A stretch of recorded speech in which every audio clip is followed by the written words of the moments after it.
I know why you have come here. For another tactical review.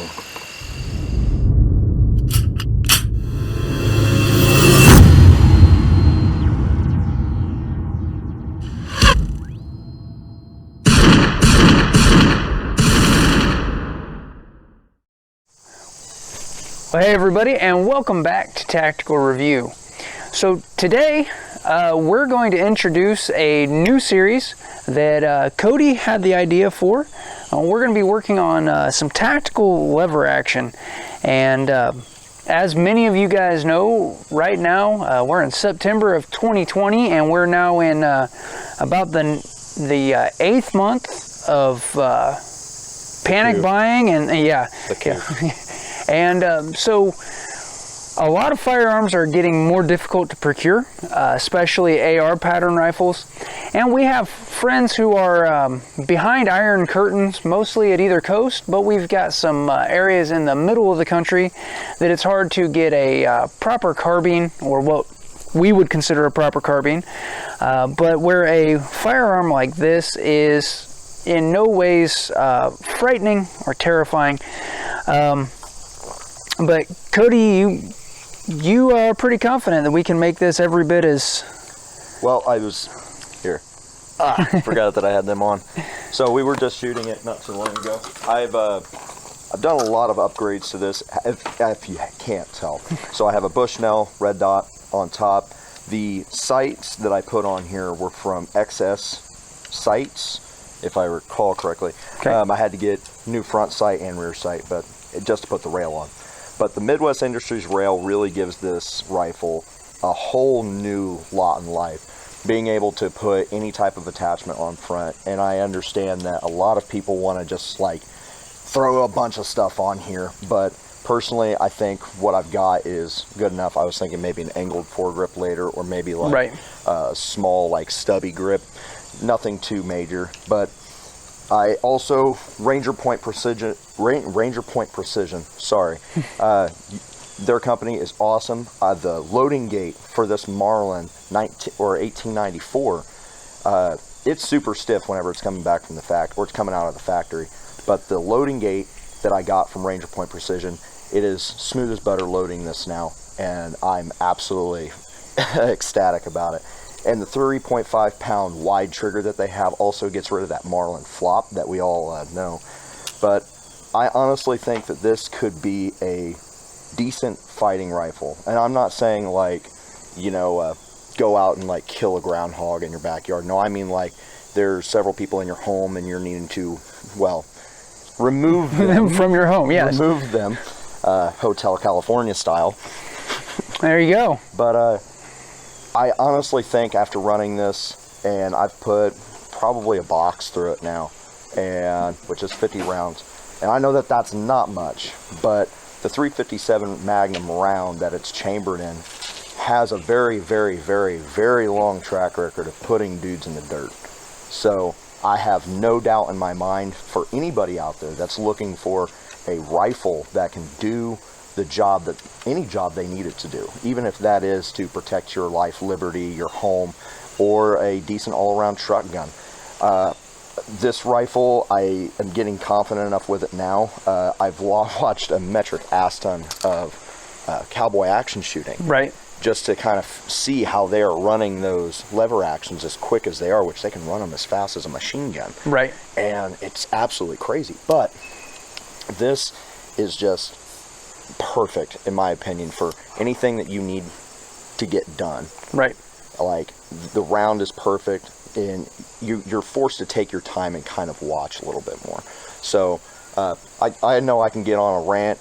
Blair already knows this, but let's get right into it. I've got a couple hundred rounds here, so let's see how well we can get her done. All right. We've got it on the timer. My goals today are going to be to see if I can't shoot 2 rounds, reload, and then shoot 2 more rounds with under 4 seconds.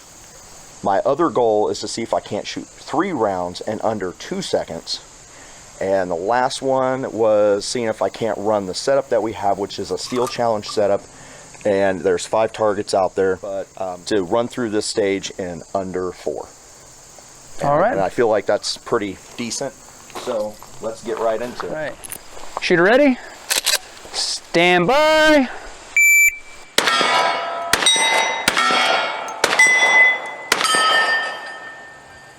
.455. Now, mind you, you're going to have to think about this kind of like a shotgun, because if you don't reload as you go, you're going to be out of ammo pretty quick, and then you're going to have to be filling up the whole tube. So, All right. Shooter ready? Stand by.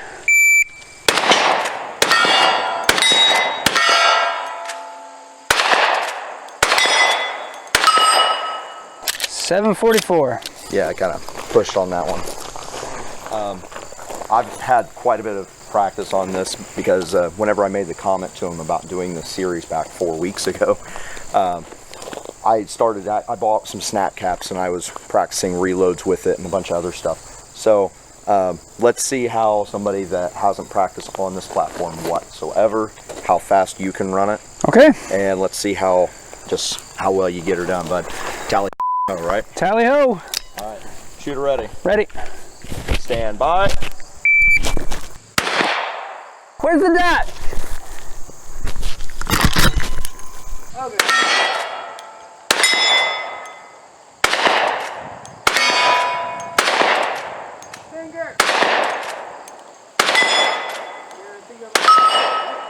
17.50.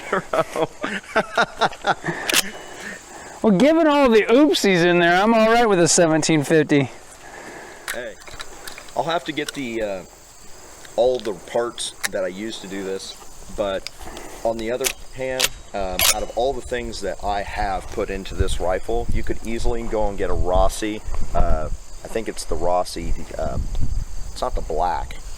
Yeah, it's a Rossi black. Anyhow, Henry also makes another model, and Marlin also has the dark series that has something similar going on with this.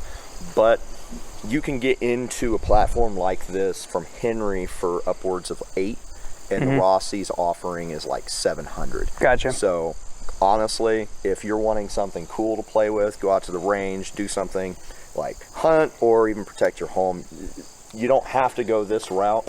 I did because my lovely wife, she ended up buying me this for a Christmas present, and I asked her if she was okay with me like going a little non-traditional with it. She said, yeah, go right ahead. So Right. And the other thing with a lever gun is Cody's got this one in 357 Magnum. You can get those in 44 Magnum, 30-30. There's several centerfire rifle cartridges. So you can really, if you like the concept of the lever gun, there's so many loadings out there to, you know, address the niche that you're looking for. right, and just because you're going like this in 38 Special, these are actually subsonic rounds. So if I did have a suppressor, I could throw it on here and suppress. Lucky Gunner actually has a video out of, well, a suppressed lever action, and it is absolutely cooler than hell. But see, I don't like paying the king for a right to own something, so I'm just not going to, unfortunately. Yeah, you know, Safe Protection Act, that should have gone through. Yeah, Hearing Protection Act. Yep. Anyhow, so are you ready for... Yeah, let's try this again. Make sure that I've got the dot this time. There we go. Is it all the way up? Yeah, it's all the way up. Or is the battery just going down? Well, now that I can't answer, but I've got a dot this time. All right. So you got to load it up. Got Ready it for round two. Load it up, ready for round two. All right. Shooter ready. Ready. Stand by.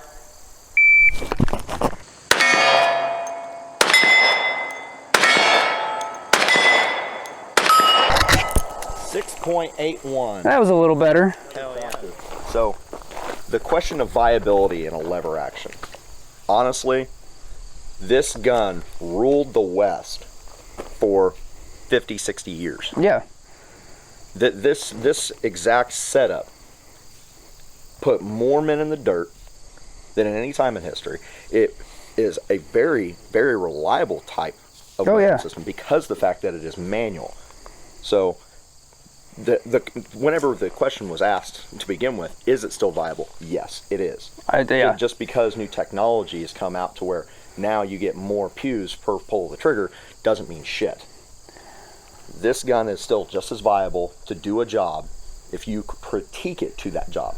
Right. Guns are tools. Absolutely. We've always said that guns are tools, and Are there more effective tools? I'd say there are. yeah, but But that doesn't make this not a viable tool. this is the equivalency of like using a ball peen hammer versus a claw hammer. You know, it's still a freaking hammer. It's still going to do what it needs to do. Ready. So, stand by.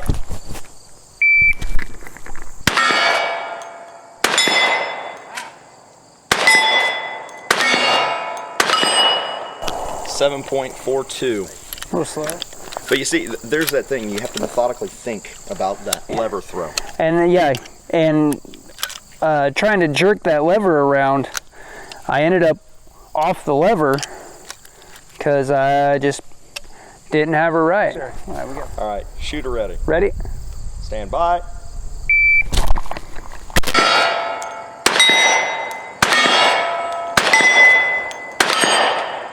.32. That seems to be your high point right there, man. Yeah, I'm right around mid sixes. I mean, I'm not saying you can't get faster. All right, so hold that real quick. So what I had seen in a lot of the shooting for cowboy action is whenever they bring the gun up, they're having this section right here, they're 2 fingers in. You were seeing me do that before. Yeah. So whenever they do have it,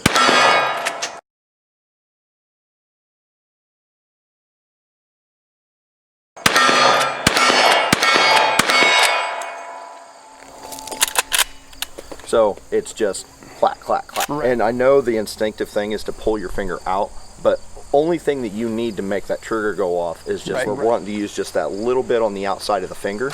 Right. So we're not wanting to get like a full-on like shotgun purchase like what most people want to do and what you're really thinking whenever you're shooting this. Stand by.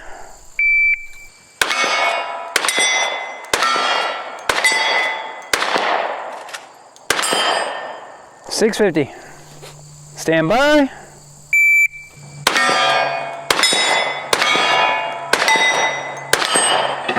Killed him. 481. 3 shots, under 2 on the white. Shooter ready? Yeah. Stand by. 206. Stand by. 195.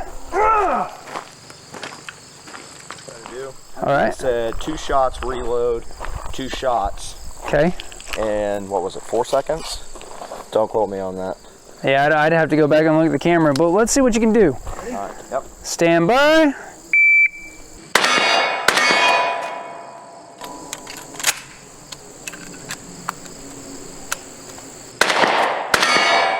.879. Instead of like keeping it like this, I was planning on pulling up here and working with it, but Stand by.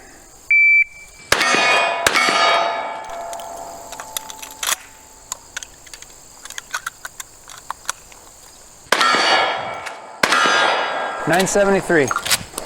so it's looking like it might be a maybe 6 seconds, which, ladies and gentlemen, walking into this, I did not know exactly what I was going to be getting into. I was thinking my times of just like, yeah, I think I could throw that in there that quick. Right. I think I could run that action that fast. And as you could tell, like the 3 shot in 2 seconds, that's a challenge. That is absolutely a challenge. The 4 shots with a reload in there, that's the one that's going to be the... Right. Now, just an observation, if you weren't trying to do 2 follow-up shots, if you were doing more of a 1-on-1, you can just drop it in the open action and really get a fast follow-up. Which that's what I was thinking, was come in, open it up, grab, throw in, close, and then throw one into the action. It's just that side gate. Yeah. Even with the better side gate, it's still just a little fiddly. Yeah, and I think it just needs a little bit more practice. That could well be. Which, I mean... But that's why this is the first of a series, too. We're gonna keep talking about this. We're gonna keep coming back to this. Right. And I really...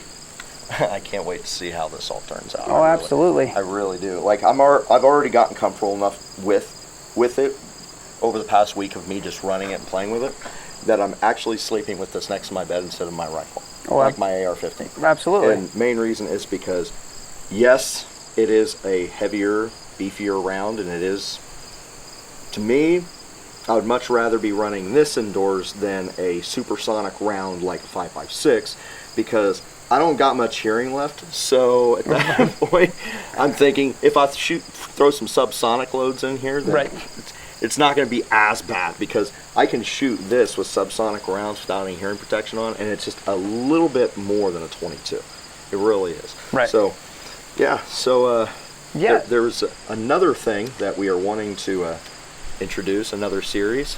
Yeah, you know what? That'll be a good way. Tell you guys what, we're going to introduce it as the lead out for this. So before we get to that, I do want to thank you guys for taking the time here with us today. I just want to remind you that one of the easiest ways you can help the channel is to go ahead and click that thumbs up, subscribe to the channel, and if you're watching on YouTube, make sure you ring that notification bell. If you'd like to go a step further and get some nice t-shirts, you can head over to the Teespring store, and every purchase you make over there helps the channel out with a few dollars. And then finally, if you really want to support the channel directly, you can use the Patreon or Subscribestar links that are on your screen right now or down in the description, and the channel gets everything but of course the payment platform's little fee there, and you'll help the channel out, help us buy ammunition and accessories. And also you will get early access to our pre-recorded videos like this one, get some input into the live streams, things like that. Finally guys, if you're not following the channel on social media, you need to use the usernames that are up on your screen right now. I'm on Instagram and Facebook, and you can get some, I don't know, occasionally some political commentary, definitely some behind the scenes looks at what's coming up, because if I like it, you're gonna see a picture of it. So guys, thanks so much for watching, and until next time, shoot straight, stay safe. I kind of force-fed him this idea about what would be able to go through a black powder cannon. This is a 1-inch bore gun, and we are actually going to be tossing it to you guys, kind of like Tough Later Mouse does. And what do you think we should put through this? What do you think we should shoot through it? I'm interested in finding out what you crazy cats would actually want to do. And quite honestly, I want to see if we can get to 1,000 subscribers on this channel. If we can, then the 1,000th subscriber, then we will start taking a whole laundry list of stuff that you want to see shot through this. I don't care what it is. Paint, pudding, toothbrushes, toothpicks, anything. I mean, this is what it shoots. This is what it shoots. Come on, 1,000 subscribers. Let's get her done. Alright everyone. So we have collected enough brass off the ground. 22 brass, I might add, to stuff about half the length into that cannon behind me. Now, a crown phrase that I have actually started using is tally f***ing ho. And in regards to that, gentlemen, tally ho.